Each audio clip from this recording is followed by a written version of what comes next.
নমস্কার সবাইকে। অনেক সময় আমাদের লেফট ওভার রাইস বেঁচে যায়, তো সেটা দিয়ে আমরা কি করব বুঝে উঠতে পারি না।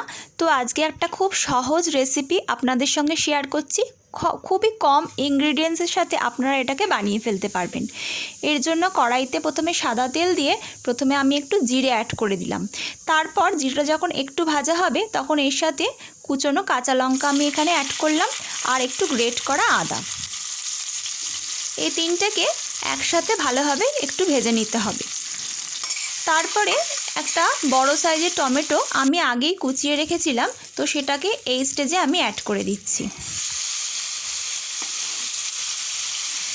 টমেটোটা যাতে তাড়াতাড়ি গলে যায় তার জন্য আমি এখানে টেস্ট অ্যাকর্ডিংলি নুনটাও অ্যাড করে দিচ্ছি, আর টেস্টটাকে ব্যালেন্স করার জন্য সামান্য চিনিও আমি এই স্টেজে অ্যাড করে দিলাম। টমেটো যখন দেখুন গলে এসছে তখন বেসিক কিছু মশলা এখানে অ্যাড করছি।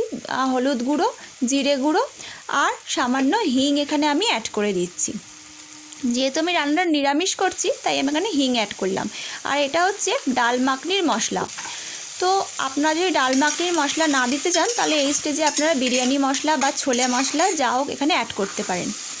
ঘুগনির ডাল আমি আগের দিন রাতেই ভিজিয়ে আর এখানে আমি একটা সিটি দিয়ে রেখেছিলাম। দেখুন ঘুগনির ডালগুলো কিন্তু পুরোপুরি গলে যায়নি, ডাঁটো ডাঁটোই রয়েছে, এরমভাবেই রাখতে হবে।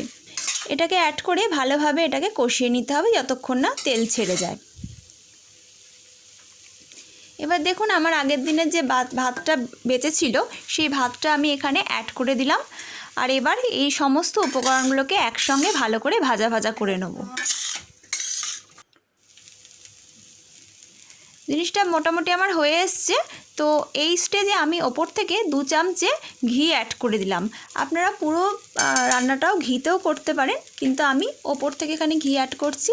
আর ওপর থেকে আবার একটু ডাল মাখনির মশলা আর কিছু কুচনো ধনেপাতা আমি এই স্টেজে অ্যাড করে দিচ্ছি। অ্যাড করার পর ভালোভাবে জিনিসটাকে মিশিয়ে নিলে পরেই আপনার রান্নাটা পুরো কমপ্লিট। খুব অল্প সময়ের মধ্যে এটা আপনি অনায়াসেই তৈরি করে ফেলতে পারবেন।